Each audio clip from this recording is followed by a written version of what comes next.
परेशान आया हो या फिर कैसी सिचुएशन में आया हो और आपकी ऐसी स्माइल देख के क्या पता उसके चेहरे पे भी मुस्कान आ जाए, तो आपकी वजह से उसका तो दिन बन गया।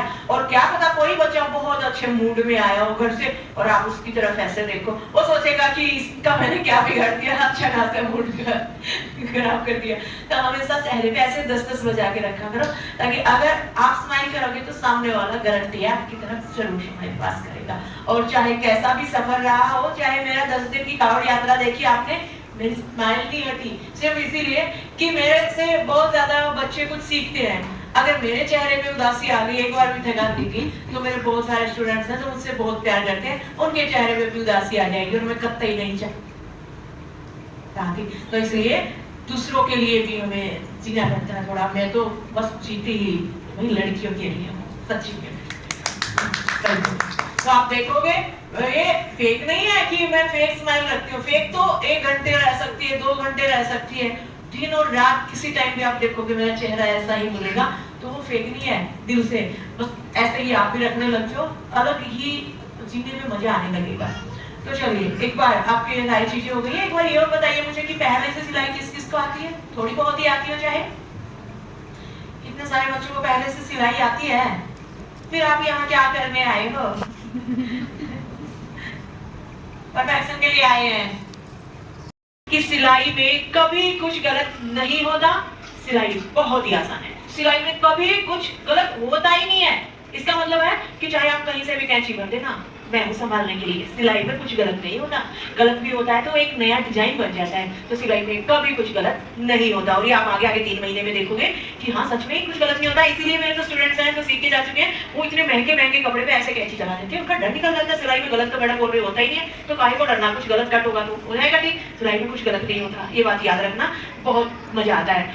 तो चलिए एक बार हम देख लेते हैं कि क्या क्या हम आपको, या फिर उससे पहले एक बार मशीन की इन्फॉर्मेशन देंगे। उससे पहले एक बार मैं उन बच्चों के बारे में भी जानना चाहती हूँ जिनको कुछ आता ही नहीं, सिलाई के बारे में कुछ भी नहीं पता। एक बार आगे लाना प्लीज वो बच्चे जिनको सिलाई के बारे में कुछ भी नहीं पता। वेरी गुड, आपसे मैं और ज्यादा खुश हुई है क्योंकि आपको सिखाने में मुझे और ज्यादा मजा आएगा, क्योंकि आपको कुछ आता ही नहीं, आप कुछ सोचोगे ही नहीं ये क्या पता या क्या नहीं, सारा सब कुछ अच्छे से लेके जाओगे। और आपको एक ट्रस्ट और दिलाती हूँ मैं, जिन बच्चों ने ये बोला मुझे कुछ भी नहीं आता, वो उन बच्चों से ज्यादा अच्छा सीखते जाएंगे जिनको थोड़ा बहुत आता है, सच गारंटी। लेकिन जिनको आता है वो नाराज ना हो, वो सोचेंगे कि फिर हमने क्या कसूर किया, आता है तो आता है। भाई बच्चे पता है क्या, जो नए बच्चे हैं ना वो बिल्कुल, उनका माइंड बिल्कुल फ्रेश है, जैसा मैं बोलूंगी वो उनके माइंड में सेट होगा।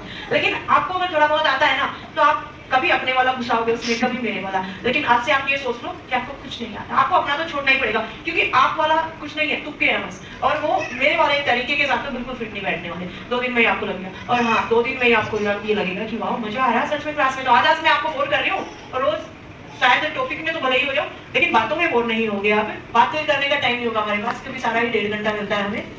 एक आध बार थोड़ा बहुत एक्स्ट्रा चला जाता है, क्योंकि सिखाने वाला तो 1.5 घंटे में भी सिखा देगा, और वरना फिर उसी टॉपिक को चाहे पूरा दिन खींच के रखो, फिर प्रैक्टिस कब करोगे आप? तो मैं सिखा दूंगी आपको 1.5 घंटे में अपनी जो चीजें हैं, जो मेन पॉइंट है। वो तो ज्यादा लंबा खींचने वाली तो वो बात आती है, होती है, अगले को आता नहीं है कुछ। जो टॉपिक ही इतने से होते हैं तो मैं उसमें लंबा क्या खींचना, फिर तो आपको प्रैक्टिस करनी चाहिए उस चीज पे।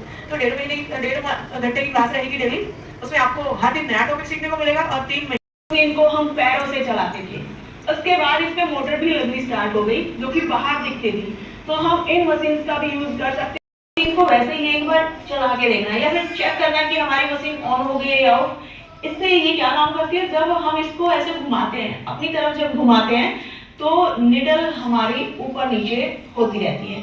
तो इस तरीके से हम इसको हैंड से चला सकते हैं। उसके बाद आता है स्टिच लेंथ रेगुलेटर, जो आप यहाँ पे देख रहे हो, यहाँ से स्टिच लेंथ रेगुलेटर। इसका क्या काम होता है, जैसे कि हमने कच्ची सिलाई लगानी है या फिर हमने बारीक सिलाई लगानी है, तो हम इससे उस सिलाई की चाल, यानी कितने डिस्टेंस में हमने कितनी खुली सिलाई लगानी है, कितनी टाइट सिलाई लगानी है, उसमें हम इसका यूज कर सकते हैं। जो हमारा ये पार्ट है, ये हमारा है रिवर्स स्टिच एवरीवन, ये वाला। ये हम इसका यूज कब करते हैं, जैसे कि हम उसके खुलने के चांस ज्यादा रहते हैं, तो हम सिलाई को रिवर्स करके आपके पास आवाज आ रही है। ये हमारा है एलसीडी कंट्रोल पैनल, यानी कि एवरीवन इस पीस पे हम कैसे हो आप सभी, जो काफी जैसे स्पीड करनी है उस तरीके से